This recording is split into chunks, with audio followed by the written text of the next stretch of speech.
Bismillahirrahmanirrahim. Assalamualaikum warahmatullahi wabarakatuh. Alhamdulillah, kita bisa berjumpa lagi di channel ini. Saya berharap dan berdoa semoga saudaraku semuanya selalu diberikan kesehatan, dilapangkan rezekinya, diampuni dosa-dosanya, dan dipanjangkan umurnya. Amin ya rabbal alamin. Salawat dan salam kita semoga Allah curahkan kepada junjungan kita, Nabi yang agung dan mulia, Nabi Muhammad sallallahu alaihi wasallam. Marilah kita tuliskan salawat kita di kolom komentar sambil kita ucapkan bersama-sama. Allahumma salli ala sayyidina Muhammad wa ala ali sayyidina Muhammad. Saudaraku yang dirahmati oleh Allah Subhanahu wa taala, salat adalah tiang agama bagi mereka yang beriman. Salat adalah hal yang wajib yang tidak boleh ditinggalkan, bahkan dalam keadaan sakit sekalipun. Rajin menjalankan salat tentu merupakan hal yang sangat baik dan mulia. Namun, hal tersebut tidak lantas menjamin seseorang menjadi hamba yang dekat dengan Allah Subhanahu wa taala. Lalu, siapakah orang yang rajin salat namun justru jauh dari Allah Subhanahu wa taala, dan seperti apa cirinya? Dalam suatu hadis Rasulullah sallallahu alaihi wasallam bersabda, sesungguhnya pertama kali yang dihisab atau ditanya, diminta pertanggungjawaban dari segenap amalan seorang hamba di hari kiamat kelak adalah salatnya. Bila salatnya baik, maka beruntunglah ia, dan bila mana salatnya rusak, sungguh kerugian menimpanya. Hadis riwayat Tirmizi. Untuk itu, sangat penting bagi kita untuk rutin mendirikan salat. Namun, untuk mendapatkan ridha Allah dan surganya, tidak hanya cukup dengan rajin menjalankan salat. Hal itu harus dilakukan dengan penuh kesadaran, tidak sebatas sebagai rutinitas harian saja, serta tetap dibarengi dengan menjaga akhlak serta hubungan sesama manusia agar tidak menjauhkan kita dari Allah Subhanahu wa taala, Sang Pencipta alam semesta. Saudaraku yang dirahmati Allah Subhanahu wa taala, berikut ini adalah orang yang rajin salat namun justru jauh dari Allah Subhanahu wa taala. Yang pertama, orang yang lalai dalam salatnya. Pada hari kiamat nanti, ada banyak orang yang membawa salatnya kepada Allah Subhanahu wa taala. Mereka mempersembahkan salatnya kepada Allah, lalu salatnya dilipat-lipat seperti dilipatnya pakaian yang kumal, kemudian dibantingkan ke wajah mereka. Allah tidak menerima salatnya. Bahkan ada yang celaka dengan salatnya, seperti yang terdapat dalam firman Allah Subhanahu wa taala dalam Quran surat Al-Ma'un ayat 4 sampai dengan 5. Maka celakalah bagi orang yang salat, yaitu orang-orang yang melalaikan salatnya. Rasulullah sallallahu alaihi wasallam pernah bersabda, akan datang pada manusia umat Muhammad suatu zaman banyak orang yang merasakan dirinya salat, padahal mereka sebenarnya tidak salat. Hadis riwayat Ahmad. Perintah salat adalah untuk mengingat Allah Subhanahu wa taala. Dikatakan dalam Quran surat An-Nisa ayat 43, sehingga kamu mengetahui apa yang kamu ucapkan. Oleh karena itu, dalam mengerjakan salat tidak boleh lalai. Lalai yang dimaksud adalah tidak mengetahui maksud apa yang dibaca dan apa yang dikerjakan. Apalagi jika kurang memperhatikan syarat dan rukun serta ketentuan-ketentuan salat lainnya, maka yang diperoleh hanyalah payah dan letih. Rasulullah sallallahu alaihi wasallam bersabda, berapa banyak orang yang salat, namun keuntungan yang diperoleh hanyalah payah dan letih. Hadis riwayat Ibnu Majah. Jadi, meskipun merasa dirinya solat, tapi hakikatnya tidak solat, dan ia tidak akan mendapatkan hikmah dari Allah Subhanahu wa Ta'ala. Solatnya pun tidak menambah dekat kepada Allah, tapi justru sebaliknya. Rasulullah SAW bersabda, barang siapa yang solatnya tidak dapat mencegah perbuatan keji dan mungkar, maka tiada bertambah baginya kecuali semakin jauh dari Allah. Hadis riwayat Ali ibnu Magard. Kemudian yang kedua, orang yang suka menggunjing orang lain.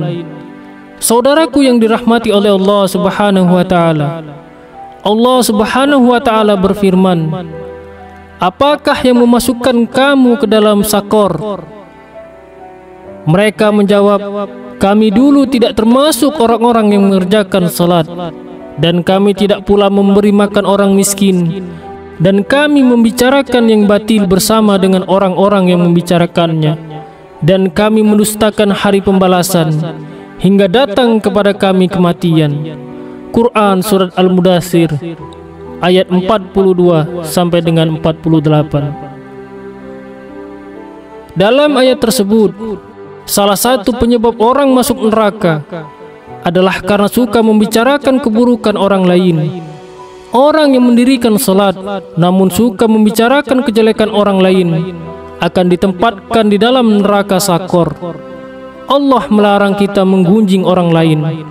Allah Subhanahu wa Ta'ala berfirman, hai orang-orang yang beriman, jauhilah banyak dari prasangka, karena sebagian dari prasangka itu adalah dosa. Dan janganlah mencari-cari kesalahan orang lain, dan janganlah menggunjing satu sama lain. Adakah seorang di antara kamu yang suka memakan daging saudaranya yang sudah mati?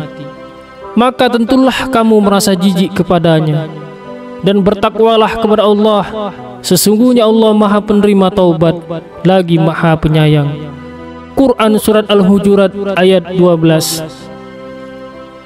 Kemudian yang ketiga, orang yang riya. Sebab pertama yang ternyata mampu menjerumuskan orang ahli ibadah tetap mendapatkan azab, bahkan menjadi penghuni neraka, adalah karena mereka riya. Hal tersebut terjadi apabila semua amal soleh yang dilakukan selama di dunia bukan untuk mencari ridha Allah, melainkan dilakukan karena ingin riya atau pamer dan mengharap pujian dari manusia. Allah Subhanahu wa Ta'ala berfirman, sesungguhnya orang-orang munafik itu menipu Allah, dan Allah akan membalas tipuan mereka. Dan apabila mereka berdiri untuk sholat, mereka berdiri dengan malas. Mereka bermaksud riya dengan sholat di hadapan manusia, dan tidaklah mereka menyebut Allah kecuali sedikit sekali. Quran Surat An-Nisa ayat 142. Oleh karena itu, sebaik-baiknya amalan adalah amalan yang dilakukan dengan ikhlas dan murni karena Allah Subhanahu wa Ta'ala. Hanya demi Allah, cukuplah kita berharap pada ridho dan balasan Allah atas apa yang telah kita lakukan, karena Allah Subhanahu wa Ta'ala adalah seadil-adilnya pemberi balasan. Menjaga hati dan niat merupakan hal yang harus kita jaga dalam melakukan apapun, agar semua amalan tersebut tidak berujung sebagai cambuk bagi kita yang membuat kita menjadi riya kepada sesama. Kemudian yang keempat, orang yang suka berdusta. Berdusta merupakan salah satu dosa yang besar dan diancam siksa pedih di akhirat kelak. Di zaman sekarang ini, kebohongan tampaknya sudah menjadi suatu kebiasaan di kalangan masyarakat. Padahal, sekecil apapun suatu kebohongan akan tetap dianggap sebagai dosa besar. Meskipun ada seseorang yang rajin sholat dan beribadah, namun jika lisannya suka berbohong, maka sholatnya dan ibadahnya akan sia-sia semata, karena kebohongan itu akan menghapus amal-amalannya. Jika ia mati tanpa bertaubat kepada Allah, maka dia akan dimasukkan ke dalam neraka. Allah Subhanahu wa Ta'ala berfirman, sesungguhnya yang mengada-adakan kebohongan hanyalah orang-orang yang tidak beriman kepada ayat-ayat Allah, dan mereka itulah orang-orang pendusta. Quran Surat An-Nahl ayat 105. Berbohong menunjukkan salah satu ciri dari golongan orang-orang yang munafik. Untuk itulah mengapa kita sebagai umat Islam wajib menjauhi sifat berbohong, karena dapat menyesatkan kita baik di dunia maupun di akhirat. Kemudian yang kelima, orang yang tidak peduli kepada sesama. Dalam sebuah hadis, Rasulullah SAW menyebutkan bahwa salah satu cara mendekatkan diri kepada Allah Subhanahu wa Ta'ala ialah bersifat dermawan dan senang membantu orang lain, terutama kepada orang yang sedang dalam kesulitan. Rasulullah SAW bersabda, orang yang dermawan dekat dengan Allah, dekat dengan manusia, dan dekat dengan surga. Sedangkan orang yang bakhil atau pelit jauh dari Allah, jauh dari manusia, dan dekat dengan neraka. Orang yang dermawan insya Allah akan menemukan kenikmatan di dalam solatnya. Ia akan memperoleh kenikmatan di dalam solatnya karena dia dijaga oleh para malaikat dan diberi cahaya dalam kegelapan, serta diberi ilmu secara langsung oleh Allah Subhanahu wa Ta'ala yang masuk ke dalam hati sanubarinya. Semoga kita termasuk ke dalam golongan orang-orang yang rajin salat dan dekat dengan Allah Subhanahu wa Ta'ala, sehingga Allah memberikan ridhonya kepada kita untuk masuk ke dalam surganya. Amin ya rabbal alamin. Wallahu a'lam bishawab. Demikian yang bisa saya bagikan. Semoga bermanfaat untuk kita semuanya. Wassalamualaikum warahmatullahi wabarakatuh.